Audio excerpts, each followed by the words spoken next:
Hi everyone, this is just a quick video to give you some feedback on your last paper as I hand it back to you electronically, and also to introduce you to the next unit on the Los Angeles Diaries. Overall, the papers were pretty good. Some were a little drafty, but it really helps if you remember to do the reflection component of the assignment when you hand in your paper. So if you were rushed, if you don't know quite how to do something, if you're trying to do something different, this helped me to respond better and also to get to know you.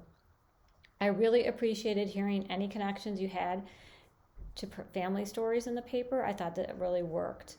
So I do have some few tips for you and also some tips to reiterate about writing these papers. So I'm going to say goodbye to Los Angeles Diaries. We're going to come back to that in a minute, just trying to get you excited by PowerPoint.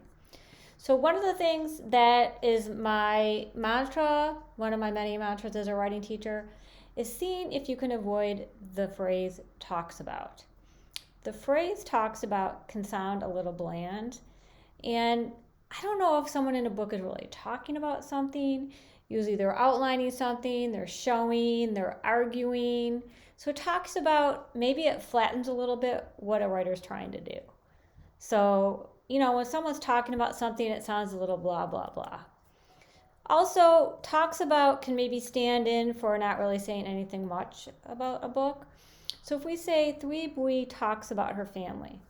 Let's say I just cross out talks about, which, sorry, I'm going to do in your paper. What's left? Her family? What about it? There isn't much there. So if I cross out, so I would say experiment with your paper, and if you cross out the talks about and what's standing is not much, maybe you don't need that sentence. Maybe you need a different sentence, or maybe you need to push it a little bit. So another way to think about it is that we often don't really mention what people do unless we want to tell whoever we're talking to or writing to that it's important. So let's say I just said, my friend got on his bike. So someone might say, and? So if that friend was 4 and wasn't wearing training wheels, well, that might be exciting. But if you say, my friend got on my bike, it's just descriptive. Who cares, right? How about if you said, my brother posted on Instagram? We'd say, well, whip-de-doo-dah, everybody posted on Instagram. So we might push it further, and we would say, hey, my friend got on his bike, turned the corner, fell, broke his arm. My brother posted on Instagram like he always does. My brother posted on Instagram, it was his birthday. So just telling the reader or telling anybody that someone did something, maybe, like I said, is a little bit bland, and maybe it doesn't show anything and it's kind of a filler. So that's my tip of the day, avoiding the phrase talks about. So you can talk about your professor saying don't use the phrase talk about. I'm also going to go through some good moves from a fellow writer in your class who just finished this paper along with you. And first of all, coincidentally, this writer did not use the phrase talks about in introducing Thuy Bui's book. So the author says, Thuy Bui outlines the struggles through the journey of her family navigating through the Vietnamese War in 1945 to 1975, and so on. Lots of good specifics about what this book does. Okay, so that's just one example of how you can avoid talks about. So here's just a body paragraph I'm going to go through, and these are the things that you might see me marking up. Don't take it personally. I'm just trying to show you some moves that can tighten your ideas and bring some flow and unity to your paper. So this writer has a strong topic sentence. It's got stuff in it about the book. And you can see the topic sentence relates to what this writer is talking about in the paper, discussing how Bui feels when she's giving birth, what her mother Ma is doing. Also brings in direct testimony, right? As I keep talking about, it's not a plopped direct evidence. It's a phrase. It's something that one of the characters or subjects, and call them subjects because they're actually real people, say. All right, so peppered throughout this paragraph is some direct evidence, and it features really one scene and what Bui is thinking about, and also the layers that she brings to it in terms of her relationship with her mother and also her mother's experience being a mother herself. All right, so when we're done setting up this evidence, then we can analyze it. And so by focusing on one or two things, one or two ideas, and also bringing that direct evidence, it kind of forces you in a way to be focused in your analysis so your paragraph isn't all over the place and the reader isn't all over the place as well, saying, what's this paragraph about? There might be really good ideas in that paragraph, but they're not really flowing together. Another thing that that I've been requiring for all these papers is bringing in an outside source. So the outside source should do something in the paper. It should show that whatever you read brought a layer of analysis to your paper or brought you insight. It helped you think about the story. So it doesn't have to be elaborate, it doesn't have to be, again, a plop quote, but it can just be some little nugget that you got from somebody else about how to read this paper or how to read this book. So here we have this writer simply said, Thee tells NPR that she wanted to weave the personal and the political and the historical to tell the story of the Vietnam War and all the things that caused it. All right, so here we are bringing in just a phrase, not even a really full sentence, about what Thee told NPR. Actually, it's in Thee's old words. So this person used a source to have Thee interpret her own story for her, which I think is fine. But here you go.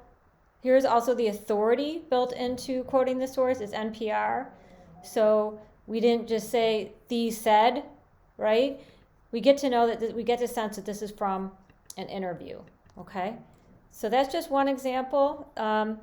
You might let's say a book reviewer was talking to NPR, just identify that writer, whoever that person is, and who are they speaking to, what's their authority. Okay, so those are a few tips that I'm going to reiterate. Avoid talks about, topic sentence transitions, topic sentence should have stuff in it, using direct evidence, using that evidence to shape your analysis for tightening your papers, providing unity. And then when you're using an outside source, bring in what that person said, okay? And identify, if you can, the authority of that source. All right, so those are my tips du jour on that.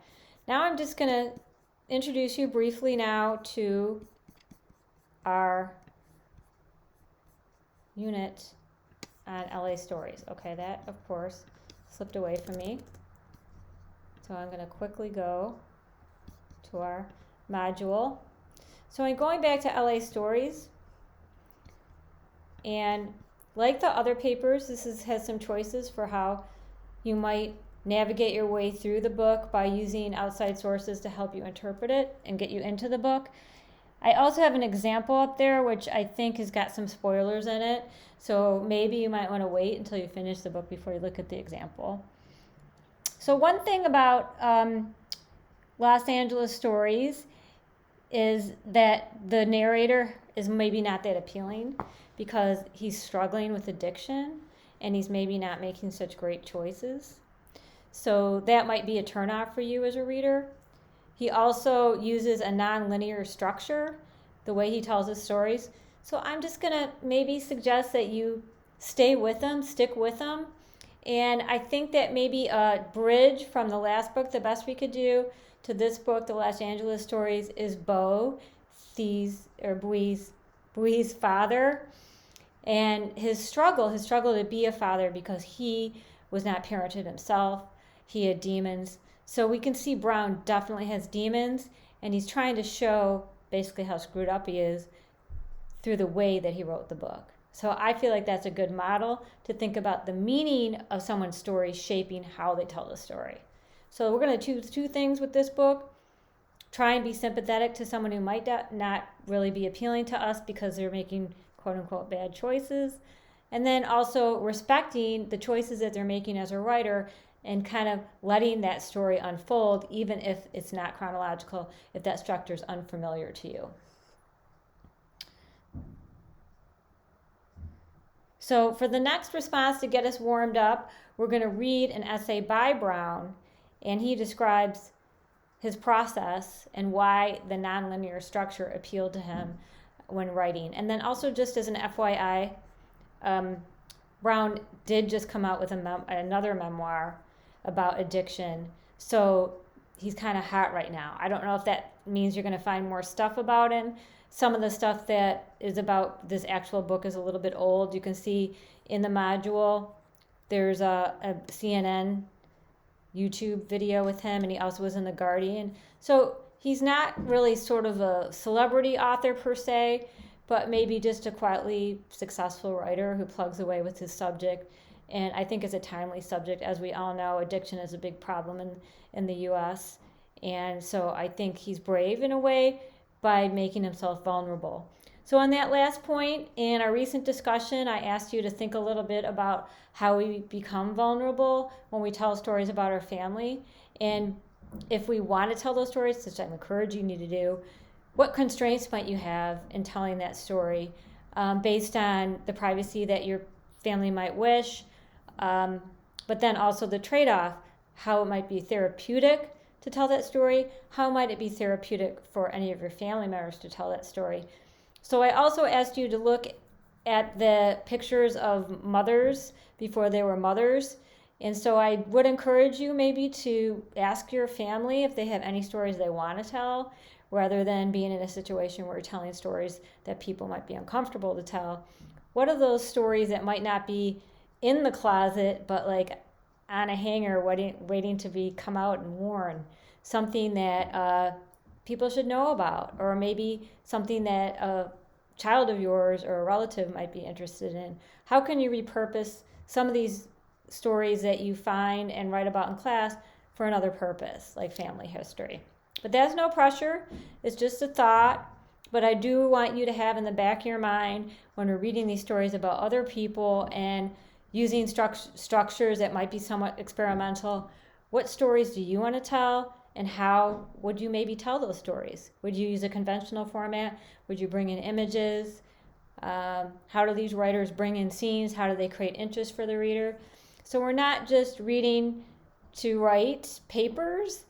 We're reading to write stories about ourselves too. So I'm just going to leave you there. I'm just going to reiterate, make sure that you spend time going outside if you can, see some friends, get off the screen, make sure you take vitamin D, get some sun. The weather's been pretty nice. And I wish I could see you guys in person. So don't forget about my office hours. Please check in if you have any questions about feedback that I'm going to give you pretty soon in conjunction with this video. Okay, so go team, and I look forward to what you come up next.